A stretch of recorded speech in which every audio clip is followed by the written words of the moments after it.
likaNkulunkulu. Ngoba seKolinte bokuqala chapter 9 from verse number 11. Hallelujah.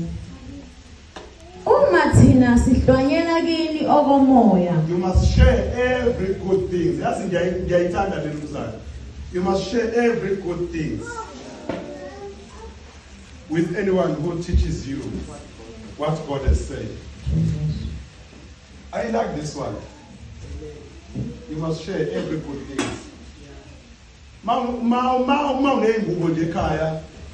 You must share.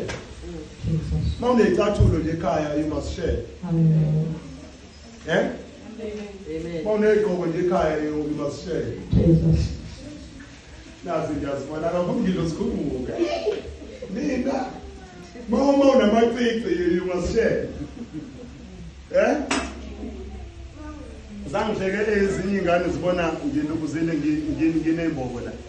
Ngake ngabhokoza phela nami la intokozane nje. Kodwa ngabhokoza ngalezi ekhathi ke umuntu eseyibhinga. Thando ngangiseyibhinga sasikonywa. Okay. Sasikole phela yabona bezifaka amagaliki nalethwa amagaliki. So ke no kwangekona ukuchama. Wawofakwa intombi. Lesiqomile. Okay.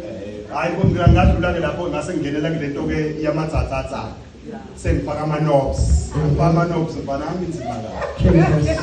Ama-knobs ngifake nanezaza yilapho ke angithini. Bese ngima ngifake isandla esisodwa ephaketheni ngikubuke kahle phansi kwezibuko zami ezimnyama. Yeah. Ayawudabulike la. Jesus. Praise the Lord. Hallelujah. Funda now. Jesus. Uma thina sihlwanyela kini okomoya. Phela ke uyizwe kahle ke le. Phela ke uyizwa phaphama ke manje. Uma thina sihlwanyela kunina Okomoya. okomoya. Uma thina sihlonyela kunina okomoya. Uba nohlonyela kuwena okomoya, umfundisi wakhe ngithi. Amen. Your leader. Amen. Every Sunday who always here. Yeah. Who always stand here. Yeah.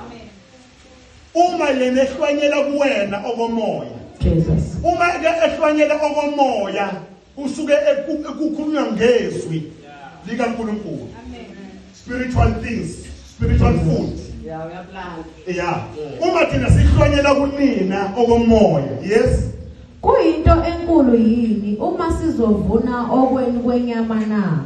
Why kufanele kube nzima uma sizovuna okwenu okwenyama? Jesus. Cela ukuyikhuluma lena ke out of the mic. Why kube nzima uma sekufanele